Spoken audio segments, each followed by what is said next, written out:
Abel, good afternoon sa inyong lahat yan. Oras na ba? Ayan, 5:21 na ng hapon. So yun, tapos na tayo magpakain dito sa mga breeder na, mga flyer natin dito mga Abel. Oh. Ayan, angat muna tayo. Umulan pala kanina oh, basa. Ayan, pasok muna tayo dito. Ayan. Ngayong araw na to, ayun nalaglag pa yung aking ano. Ngayong araw na to is Tuesday. Then, tika lang. Lights, yan. Ngayon, ito ang ating painom sa kanila mga Abel. Yan. Probiotic, yan. Probiotic tayo sa ibon natin. Ayan na yung probiotic natin. Tuesday kasi ngayon. So, kailangan probiotic, yan. Doon sa mga nagtatanong sa akin, nag-PPM sa akin, ano daw yung probiotic ko, bakit daw may latak? Sabi ko, sarili ko pong gawa yan. Bale, ang sangkap lang po niyan is ilang klase ba to? 4 na klase lang ang sangkap niyan mga Abel, 4 na klase lang ang sangkap niyan. Bale, yung dalawa liquid, tapos yung dalawa ano naman siya? Powder siya, tsaka yung isa medyo may pagka-jelly. So yun. Yun lang ginagawa ko mga Abel, oh. Sarili kong ano lang yan, mix yan mga Abel. Yan, sariling mix yan ng probiotic natin. Probiotic ni Tagaytay. So napakainam nga niyan. Harap na lang kayo sa Google kung ano yung maganda sa gamitin sa probiotic. Iba po yung pang-cleansing natin na ginagamit natin every Monday. Arrival at saka yung ihi na palakang may kulugo at saka Monday. Yung Monday ko naman, ihi na may palakang kulugo na may konting isang takip ng apple cider. Yan. Kailangan kasi maglagay ng apple cider para sigurado lang na maganda yung cleansing ng mga ibon natin. Ito, naglulugo na si pangalan ito, si Jimmy D. Yan, oh. Yan yung 11 wings natin mga Abel. Oh. Yan, oh. Tapos itong mga to, yan yung mga kup-kup natin. Tsaka itong kup-kup na to, ayan, napapakawalan na natin yan. Nalipad-lipad na sila. Pero alam kong rumoronda na is ayun. Yun yung nakabibisi natin. So, susunod naman nating plano nating pakawalan na maganda is itong dalawa. Ito, totong itim natin na to. Yan. Yan lang. Ito, to. Yan. Itim natin na yan. Yan. Kasi, nakaano yan, PUF yan, na south. Ayusin lang natin tong ating ano. Yan. Naka-south yan, ng PUF. So, ito, nakakaronda na. Then ito, naronda-ronda na, hindi pa talaga totally, kahit mahaba na yung bagwis, hindi pa talaga sila, no, hindi ko sila binibigla sa ronda. Pero itong si Miss Peter na lahi ni Miss Peter Vandenbroek, ayan, naronda na yan. Tsaka yung kapatid niya isa, asan na isang kapatid niya? Yung isa medyo makulit, itong kamukha ni Miss Peter, yan. Yan yung kamukha ni Miss Peter, nung bata, ayan, no. Mukha siyang ano, mabilis siya mabilis siyang matuto. Yan, nawala rin niya ng ano, kinabukasan pero bumalik din. Yan yung lahi ng mga Miss Peter natin. So yung isa nga palang blue bar, na kapatid nito, yung ipinost ko na pasaway, ayun, awa ng Diyos. Naging pasaway na siya ng tuluyan. Hindi na siya bumalik mga Abel. Ewan ko, baka may pinaparisan sa ibang loop yun, kaya ganun. Meron kasi siyang pinupuntahan. So, pinakawalan ko nga, hindi na bumalik. Hindi talaga siya para sa atin. Ito na lang yung first clutch natin. Pare silang naka-PUF pa naman. So, 6 na lang yung PUF natin. 6 na PUF, 6 na BBC South. Yan. So, mamaya nga pala mga Abel is sasakay ako sa PRC, training namin ng Pura Tarlac. So, imimintos ko nga itong ibon natin na si 641 at saka si Juana. Ayan. Yan si Juana. Ano natin yan? Kailangan natin imitos. Okay naman sila. Nagronda na sila kaninang umaga at saka tanghali.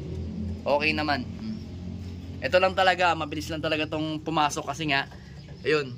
Tagal nang nililimliman yan mga Abel. Siguro mga 20 days o 21 days. Basta matagal na. Pero hindi pa rin mapipisayan talaga kasi artificial yung egg nila mga Abel. Talagang ano lang, nilalaro ko lang kasi to to si Vandenbroek at saka to, nilalaro ko lang kasi nga ayaw ko nang mapipisa yung egg nila. Kasi bata pa to. Ito yung unang egg niya. Yan, unang egg yan. Pero nabasag, artificial. So pinalimlim ko lang para mas lalong matuto silang maglimlim. So ito yung kapatid ni Juana. So dito tayo sa ano, mga abel, sa baba. Tayo sa ating ano, tayo dito. Yung mga breeder. So yung mga breeder nga pala natin mga abel, napapanahon na siguro para purgahin sila. Like nito, ayan. Medyo ano na siya, hindi na siya masyado, tanggalin natin yung lights ha. Yan, hindi na siya masyado nagkakain. Ngayon ko lang siya pinakain hapon. Kaninang umaga, konti lang yung tinuka niya hapon. Ayun, hindi rin niya naubos. So nagpapapurga na to si Jimmy D, NPL natin na yan. Nagpapapurga na yan. Ito naman, as of now, maganda naman yung ano, kain. Sa kaya mga yan, magaganda ang kain. Pero itong si Jimmy D na NPL natin at saka itong si Pula, yan yung medyo tamad kumain pa sa ngayon. Yan, medyo tamad pang kumain, ayaw pang magkakain. So siguro nga merong bulati sa tiyan nila.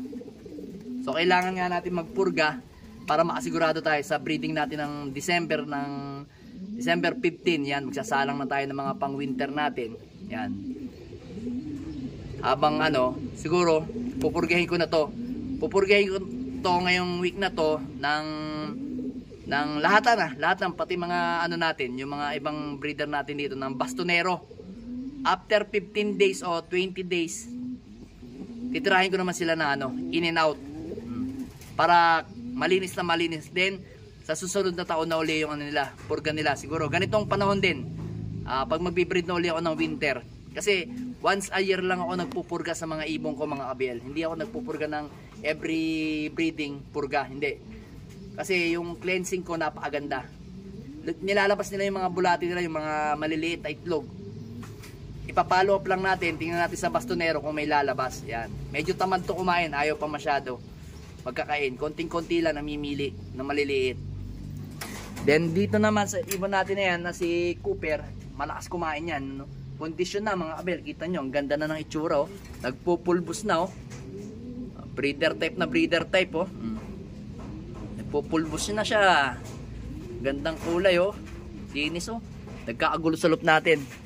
Then dito, ito, hindi pa natin mapupurga to. Si Kup, si Juana, si Press, hindi natin mapupurga pa yan. Ito si Rigor, yan, hindi pa natin mapupurga yung mga yan. Then ito si Peter Maselan, hindi pa rin yan mapupurga yan kasi napurga na naman yan eh. Sa ano pa, susunod pa siguro. Kasi magdadalawang clutch ako dito at saka kay Maselan at saka kay Litar, ayan. So yun yung dalawang anak nila, lalagyan natin ng BBC, ayan. BBC, yan. Lalaban natin yung dalawang anak niya sa BBC. Kasi yung pipisain na itong kup-kup na to, na anak ni Peter B at saka ni Arandok, possible isa lang yung pisain kasi nga nakita ko mukhang mabubugok yung isa kasi nawala yung pagiging ugat, yung isa lang maraming ugat. Titingnan natin, kaya ano sa kanya, nakaset sa kanya is isang singsing. Then dito wala na, okay na. Bali 3 singsing na lang pala ang ano natin, sisingsingan natin ng BBC. Okay na. Patapos na yung breeding natin. Yan. Tapos baklas na silang lahat. Tapos December, yung ibang mga late, sigurado mga katapusan ng December masasalang yan. Pero pipilitin ko mapagsabay-sabay silang may breed para isang painakayan lang, isang clutch lang. Tapos kung kinakailangan magbabaklas, tapos yung mga matitirang magse-second clutch, pipili na lang ako kung gagamitin kong pang seater para hindi pagod yung pinaka main breeder ko. Ayan. Ganoon lang ginagawa ko mga abel. Ito, kagaya nito, si Juana, di ba? Nilalaban natin yung anak niyan, pero ginawa natin seater. Tapos stop na yan. Ganoon lang ginagawa ko. Si Kup, ilalaban na rin yung anak niya, pero ginawa kong seater si Kup. Ganoon ako para lang kasi yung first clutch napakaganda pa ng katawan, second clutch napakaganda, pero third clutch pigil na yung mga yan. Stop na yung mga yan. Yan. So yun nga, magpupurga na tayo this week mga kabel.